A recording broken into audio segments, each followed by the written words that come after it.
আগামী 5ই মে সন্ধ্যা 7:30 আইপিএলের 55তম ম্যাচ অনুষ্ঠিত চলেছে।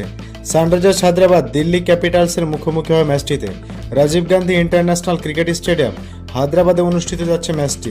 তো এই ম্যাচে কোন দল জিততে পারে সেটাই আপনাদের সামনে আলোচনা করব এবং এই মাঠে কোন দলের পারফরমেন্স কেমন সেটাও আপনাদের সামনে তুলে ধরবো। তাই ভিডিওটি সম্পূর্ণ দেখুন, আর ভিডিওটি যদি ভালো লেগে থাকে তাহলে ভিডিওটি লাইক করে চ্যানেলটি সাবস্ক্রাইব করবেন।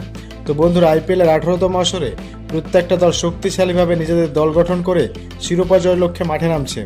Rajib Gandhi international cricket stadium মাঠে যদি এই দু দলের লাস্ট 10 ম্যাচের তুলনা করি তাহলে সানরাইজার্স হায়দ্রাবাদ লাস্ট 10টি ম্যাচ খেলে তারা 60% ম্যাচ জিতেছে এবং Rajiv Gandhi international cricket stadium মাঠে সানরাইজার্স হায়দ্রাবাদ দলের অ্যাভারেজ স্কোর 193 রানের, হাইয়েস্ট স্কোর 286 রানের এবং লোয়েস্ট স্কোর মাত্র 143 রানের।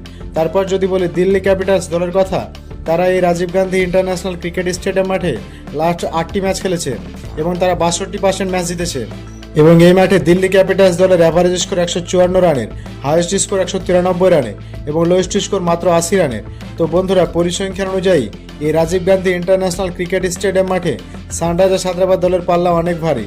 তাছাড়া সানরাইজার্স হায়দ্রাবাদ দলের নিজের ঘরের মাঠ এবং নিজের সাপোর্টার ফ্যান ফলোয়ার তো অনেক থাকবে, সেদিক থেকেও সানরাইজার্স হায়দ্রাবাদ কিছুটা এগিয়ে থাকবে।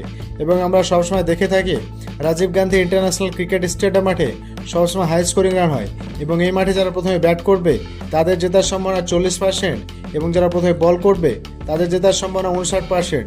এবং Rajiv Gandhi international cricket stadium মাঠে অ্যাভারেজ ফার্স্ট ইনিংস 165 রানের এবং সেকেন্ড ইনিংস 154 রানের। তো দর্শক, এখানে নিশ্চিতভাবে বলা যায় মোটামুটি যারা প্রথমে বল করবে তাদের জেতার সম্ভাবনা বেশি এবং এই মাঠে বেশিরভাগ সময় রান চেঞ্জ হয়ে যায়, কারণ রাত্রে এই মাঠে অনেকটা ডিউয়ের প্রভাব থাকে। এবং এই মাঠে লাস্ট 10টি ম্যাচের কথা বলে থাকলে পেস বোলিং উইকেট পেয়েছে 85টি এবং স্পিন বোলিং উইকেট পেয়েছে 27টি। সুতরাং এই মাঠে পেস বোলিং বেশি কার্যকরী এবং স্পিন বল অতটা কার্যকরী হয়ে থাকে না। সুতরাং যে দলের কাছে পেস অ্যাটাক বেশি আছে তারা এই ম্যাচে কিছুটা এগিয়ে থাকবে।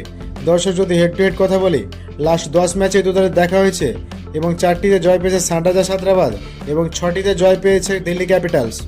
এদিক থেকে সানরাইজার্স হায়দ্রাবাদের থেকে দিল্লি ক্যাপিটালস কিছুটা এগিয়ে আছে, কিন্তু বর্তমানে শক্তিমত্তার দিক দিয়ে এই দু দলের মধ্যে কোনো দলই কম শক্তিশালী নয়।